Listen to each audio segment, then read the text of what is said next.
रूहानी राहें धारावाहिक प्रजापिता ब्रह्मा कुमारी ईश्वरी विश्वविद्यालय, जो कि विश्वविख्यात आध्यात्मिक संस्थान है, के साथ संलग्न उन महान विभूतियों की जीवन गाथा है जिनका संपूर्ण जीवन विश्व को बेहतर बनाने की सेवा में समर्पित है। यह धारावाहिक उन महान योगियों की सेवा में जीवन की झांकी है जो कि इस ईश्वरीय विश्वविद्यालय के आधार स्तंभ है तथा अपने मन वचन कर्म द्वारा जन जन को विश्व एकता एवं विश्व बंधुत्व का संदेश दे रहे हैं।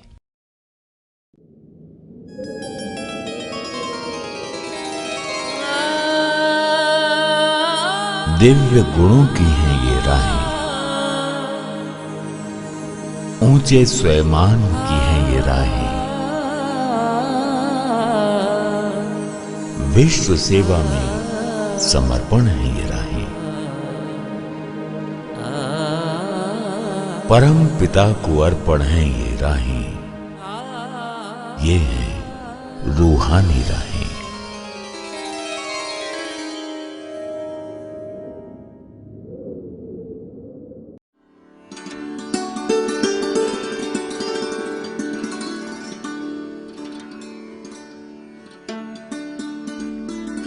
ब्रह्मा कुमार अशोक भाई जी, आपका जन्म आगरा के पास हाथरस जिले के नगरिया नंदराम गांव में 21 अगस्त 1958 में एक ब्राह्मण परिवार में हुआ।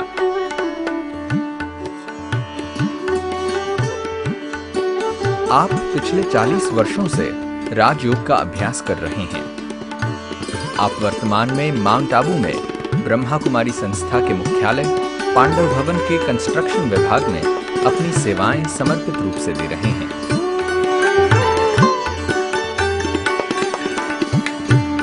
मैंने अक्रूर इंटर कॉलेज से इंटर पास की तथा पीसी बागला डिग्री कॉलेज में स्नातक की उपाधि लेकर मैं एमए प्रीवियस कर रहा था।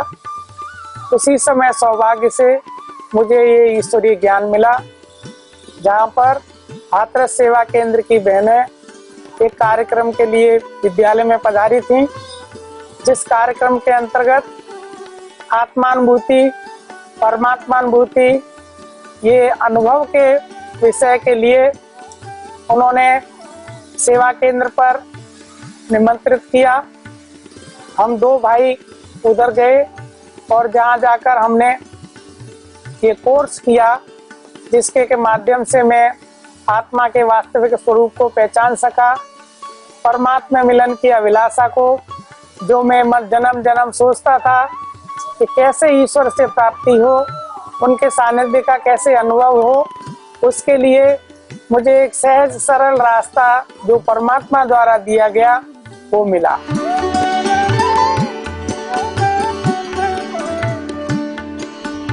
बचपन से ही आपके मन में ये प्रश्न उठते थे कि ईश्वर कौन है, वह कहाँ रहता है और उनसे कैसे मिला जा सकता है।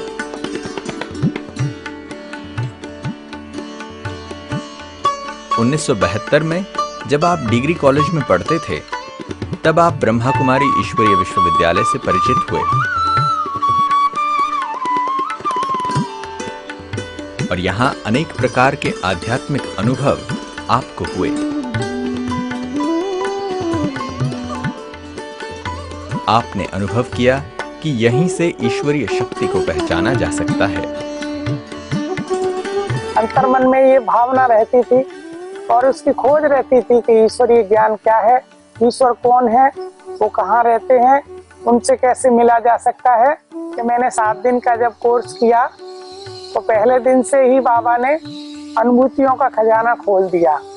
मैं जैसे ही आत्मानुभूति के लिए बैठा तो मेरे मस्तक के बीच इस जागती ज्योति को बाबा ने अनुभव कराया कि शरीर से भिन्न तुम चैतन्य शक्ति आत्मा हो। ये शरीर एकदम प्रकाश में लाइट के समान बहुत हल्का हो गया और आंखों से बाबा के स्नेह में अश्रुधारा बह रही थी कि मैं कैसे अपने वास्तविक स्वरूप को पहचान सका। और मैंने अनुभव किया कि आत्मा के स्वरूप में एकाग्र होते ही आत्मा परमानंद का अनुभव करती है और उस शक्ति को अनुभव करते ही मन में ये भावना जागृत हुई कि इस श्रेष्ठ कार्य को जरूर समझना है और जीवन है तो यही जीवन है जिसके माध्यम से हम ईश्वरीय शक्ति को पहचानेंगे और उनके द्वारा लाभान्वित होंगे। फिर दूसरे दिन जब वो परमात्मा का परिचय दिया गया तो परमात्मा मिलन की अभिलाषा में मेरे बहुत समय वे सारे प्रश्नों का उत्तर सहज भाव से मिल गया और मुझे अंतर्मन में ये संतोष हुआ कि जो ये सत्य ज्ञान दिया जा रहा है वास्तविक है और इसकी अनुभूति करने के लिए ही हमें अपने जीवन में थोड़ा समय अवश्य निकालना होगा।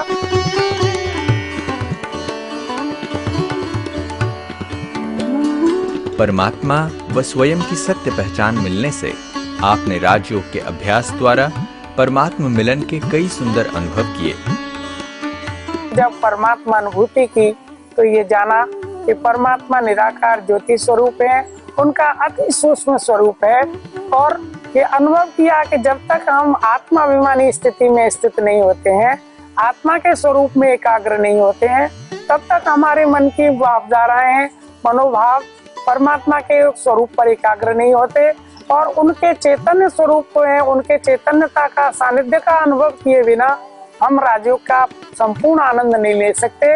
वास्तव में जब हम मन एकाग्र होकर बैठते हैं और उनसे तारतम्य की स्थिति हो जाती है तो आनंदित होता हुआ मन ये गाता है कि हे प्रभु, आपको हम जन्म जन्म ढूंढते थे, आपके सानिध्य को पाने के लिए तरसते थे, अब आपकी शक्तियों को हम कैसे दूसरों तक पहुंचाएं, आपके अनुभव को हम कैसे दूसरों तक बताएं, उसकी विधि है सहज हमारे नैन चैन से। जितना हम योग युक्त रहेंगे, जितना हम अपने जीवन को दिव्यता से संपन्न करेंगे और हमारे वाइब्रेशंस द्वारा कैसे हम दूसरों को भी लाभान्वित कर सकते हैं।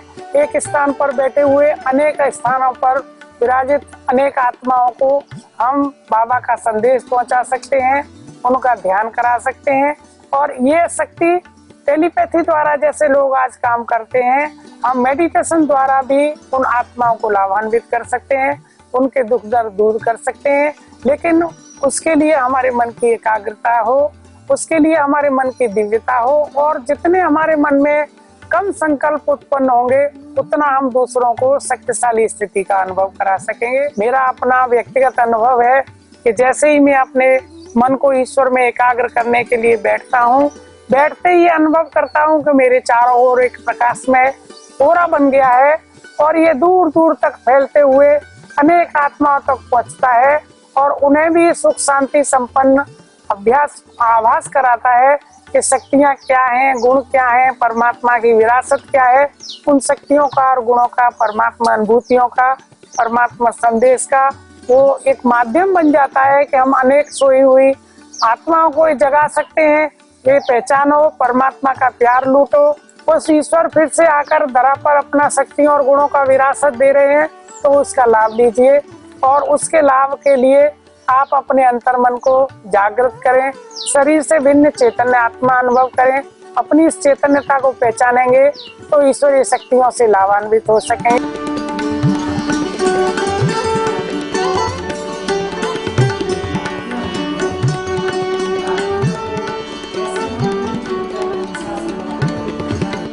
उन्नीस में पहली बार आप जब संस्था के मुख्यालय माउंट आबू में आए तो आपको अनुभूति हुई कि परमात्मा साक्षात सृष्टि पर आकर पिताश्री ब्रह्मा बाबा द्वारा नवयुगी सृष्टि के निर्माण का कार्य कर रहे हैं।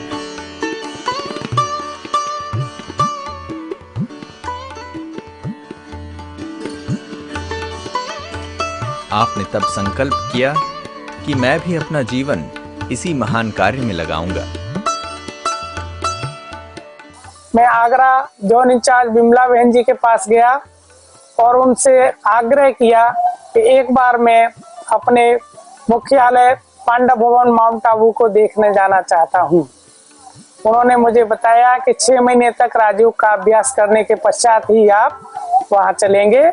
तो 6 महीने पूर्व बाद जब मैं उनके सानिध्य से प्रजापिता ब्रह्मा कुमारी ईश्वरीय विश्वविद्यालय के मुख्यालय मधुबन में पहुंचा, पहली बार बाबा से 1976 में मैं मिला तो ये अनुभव रहा कि परमात्मा शक्ति को साक्षात जानने के लिए उनके सानिध्य में आने के ही बाद ये समझा जा सकता है कि ईश्वरीय शक्ति क्या है। उनके सानिध्य से फिर मैंने ये समझा कि परमात्मा पिता इस सृष्टि पर आकर अपना जो कार्य कर रहे हैं उसकी मैंने वहां जाकर अनुभूति की और दृढ़ संकल्प किया कि हे ईश्वर, हे पिता, अब श्रेष्ठ जीवन इस ईश्वरीय सेवा के लिए ही है, उनके सानिध्य का लाभ लेने के लिए ही है। फिर मैंने ये आग्रह किया दादी प्रकाशमणि जी से कि मैं कैसे किस विधि से इस ईश्वरीय कार्य में संलग्न हो सकता हूँ।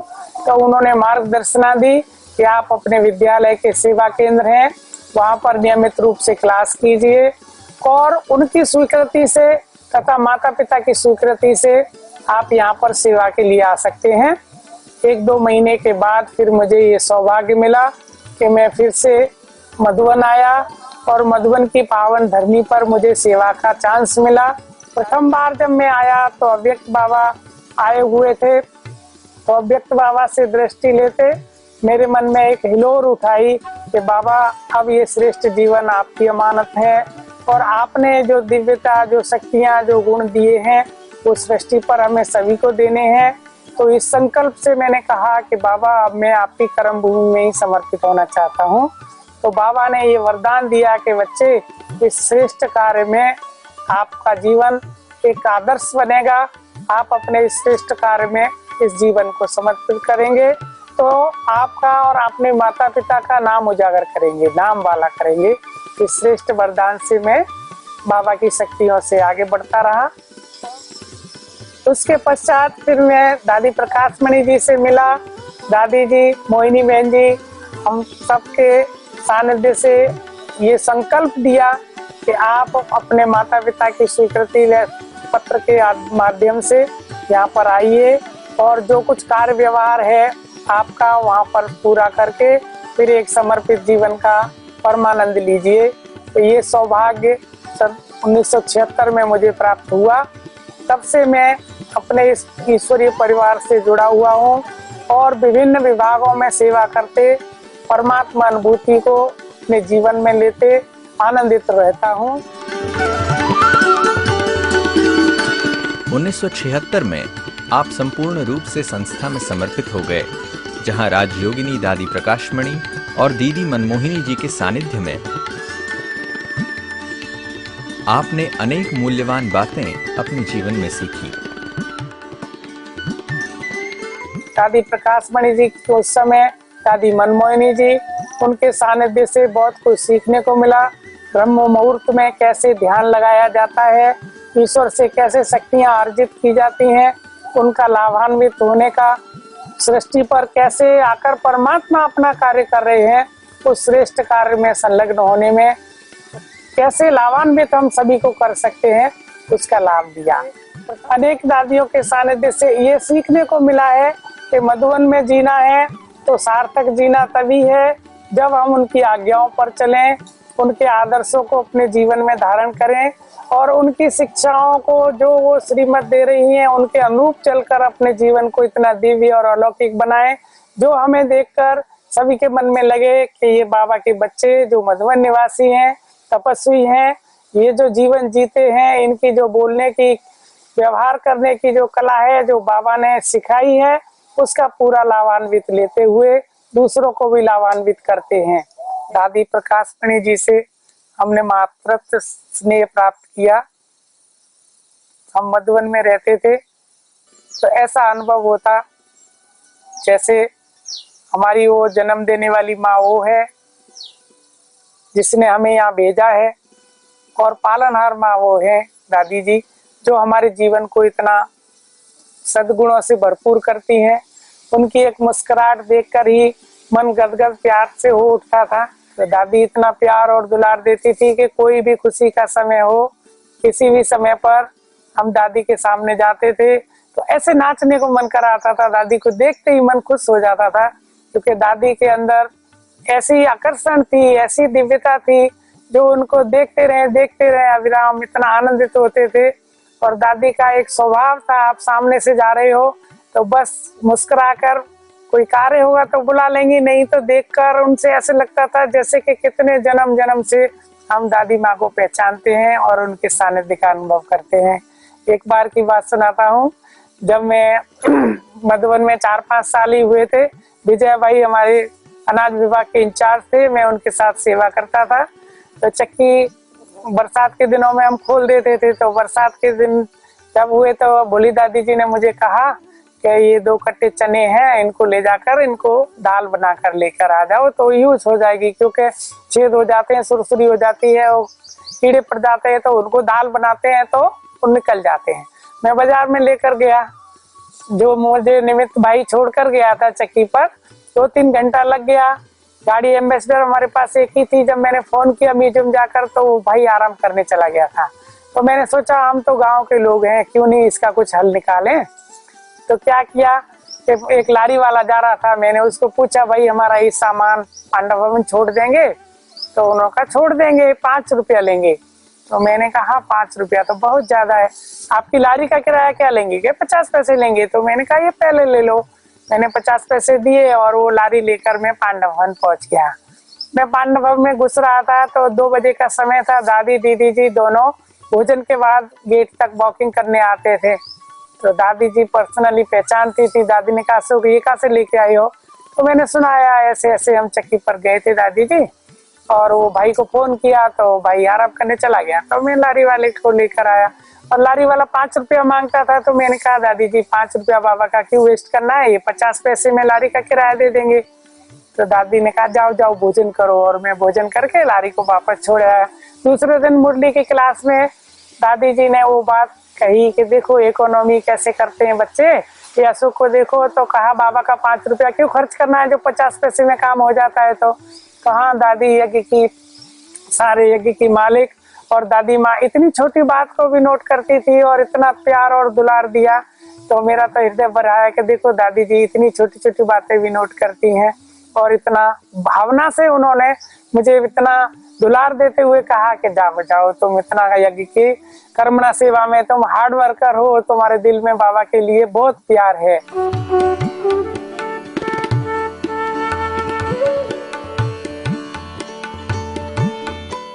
आप एक गीतकार हैं और अपने गीतों के माध्यम से आध्यात्मिक और नैतिक मूल्यों का संदेश देते हैं।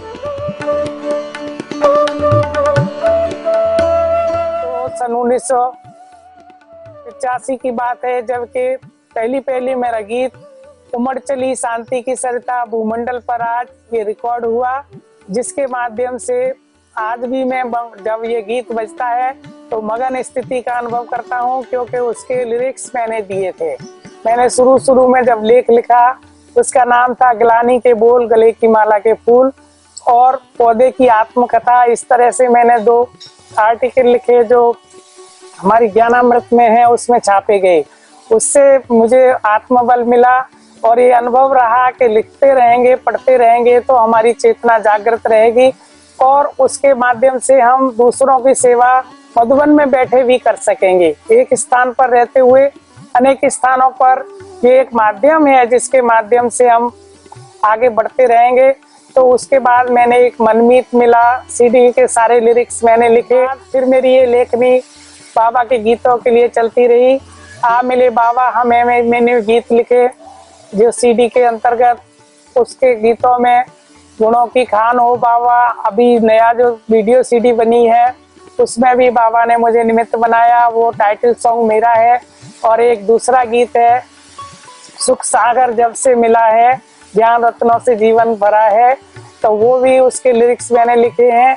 सौभाग्य से मुझे ये वरदान बाबा ने दिया है कि जब मैं बैठता हूँ एकांत में, मनन चिंतन में बैठता हूँ, तो एक लहर उठाती है, एक हिलोर उठती है बाबा के प्रति, और ऐसे सुंदर सुंदर शब्द बाबा मुझे प्रेरित करते हैं जिनके माध्यम से वो गीतों का स्वरूप बनते हैं। सौभाग्य से ये मैं मानूंगा कि ईश्वरीय शक्तियों को कैसे हम दूसरों तक पहुंचाएं, वो माध्यम जो हमारा लेखन का है या गीतों का है, ये बहुत सुंदर है, जिसके माध्यम से हम अपने दिल की बात दूसरों तक पहुंचा सकते हैं और बाबा के सत्य ज्ञान को दूसरों तक देने के लिए ये साधन निमित्त बन जाते हैं। अव्यक्त बाप दादा से आपको संतुष्ट मणि का वरदान प्राप्त हुआ। मधुबन में रहते आप एक आदर्श कर्मयोगी समर्पित जीवन जीते हुए सदा ही आनंदित रहते हैं।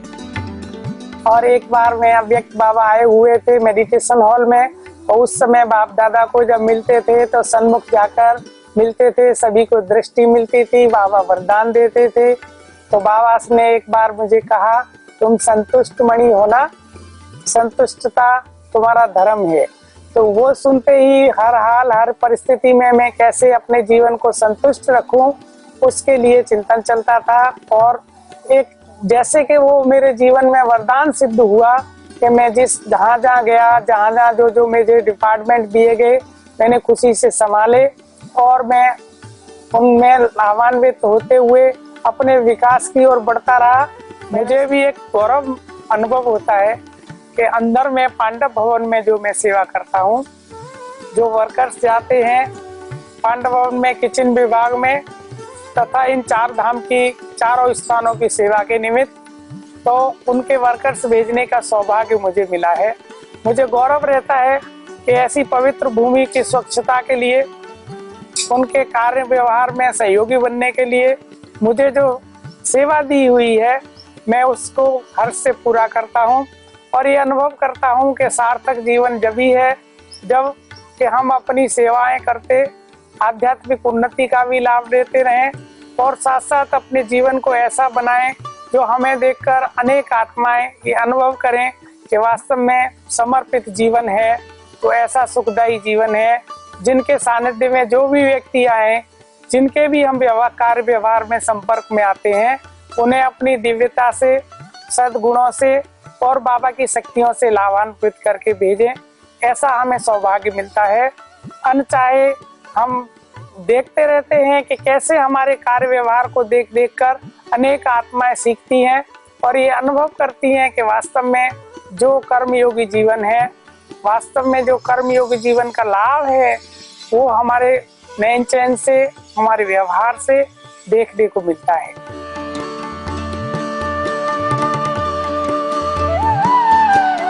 आपका जीवन सर्व को निस्वार्थ भाव से सेवा करने का संदेश देता है।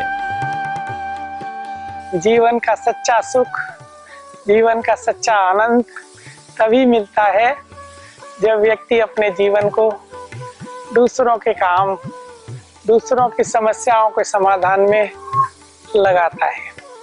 मेरा ऐसा मानना है कि जो व्यक्ति संसार में रहते हुए, सांसारिक जीवन का यापन करते हुए ये अनुभव करे कि जीवन के सच्चे सुख के लिए हम दूसरों के कष्टों का निवारण करें, दूसरों के काम आए तथा दूसरों के प्रति सद्भावना रखें, शुभ भावना रखें कि ये भी परमात्मा की संतानें हैं, हमारे भाई बहनें हैं। उनके लिए हमारे हृदय में सम्मान का भाव हो, स्नेह का भाव हो, उनकी कमियों को न देखें। कई बार हम दूसरों के दुर्व्यवहार को देखकर उनके प्रति नफरत का भाव जगा लेते हैं, उनके प्रति वैमनस्य का भाव जागृत कर लेते हैं। वास्तव में उस समय हमें क्षमा भाव को धारण करना चाहिए और ये समझना चाहिए कि कोई भी व्यक्ति दुखी और अशांत होकर कुछ कह रहा है या हमारे दुर्व्यवहार को हमसे हमारे साथ दुर्व्यवहार कर रहा है, तो हमारे मन में उनके प्रति घृणा का भाव न हो, लेकिन ये हो कि ये आत्मा का ये पार्ट है। पार्ट को समझते हुए और अपनी अंतर्मन को शांत और शीतल रखें। हम गुणग्राही दृष्टि से जीवन यापन करें और ये अनुभव करें कि इन्हें भी सुख शांति का जो परमात्मा ने ईश्वरीय विरासत के रूप में हमें खजाना दिया है, हम सभी को बांटें और बढ़ाते हुए ये समझें कि इनके प्रति भी हमारे मन में सद्भावना हो, स्नेह हो और उनके प्रति नफरत का भाव की बजाय ये देखना चाहिए कि इनके मन में क्रोध, अशांति उत्पत्ति का जन्म होने के लिए हमें ये भाव धारण करना चाहिए कि हमारे पास सुख शांति का खजाना है, तो उनकी अशांति को हम दूर करें।